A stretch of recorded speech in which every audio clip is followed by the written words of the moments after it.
from Egypt to Tunis and Rome.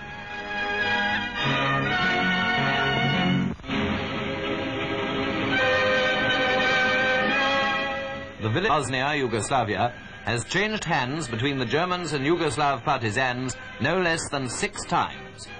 When these peaceful pictures were taken, it had been held by the Partisans for 9 months. Work was going on, work to produce food and clothing. But of course, after so many battles in and near the village, times were pretty hard.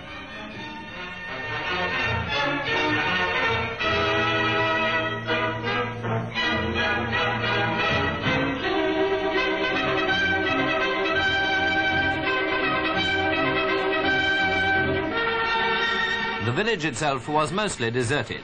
Houses had been bombed or burnt, and the peasants lived where and how they could. But by no means all damage was due to the Germans. The local factory, for example, produced cellulose before the war. Then the enemy turned it over to explosive manufacture, and the Partisans burnt it down. They've had to do this twice in the course of the struggle for Drvar.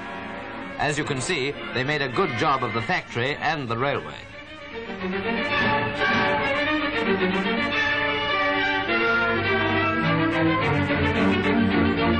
Early in May, the second anti-fascist youth congress of Marshal Tito's Army of Liberation took place here.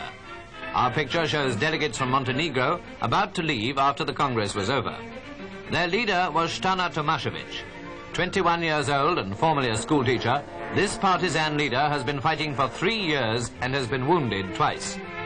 The men and women under her command had 30 days marching and fighting right through the enemy lines to reach the meeting place.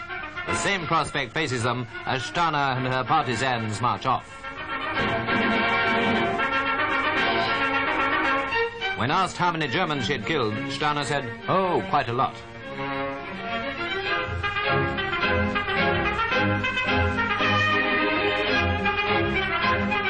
Marshal Tito's headquarters were near Dravar, hidden away some 200 feet up a narrow path cut in the rock face.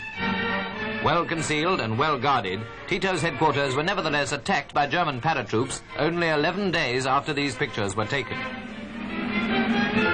Here is the Marshal, the first film of him to be shown. With him are 2 war correspondents, Stoyan Pribichevich in American uniform and John Talbot in British. Both were captured in the attack, though Pribichevich later escaped. Marshal Tito and Allied staff officers, among whom was the Premier's son, Major Randolph Churchill, took to the mountains, and the enemy's attempt to capture them, said to have been directed by Rommel himself, completely failed. If any evidence were needed to prove the great work being done by Tito and his Army of Liberation, that German attack would supply it. He certainly looks a strong man and a resolute leader, and he claims to have over 500,000 under his command.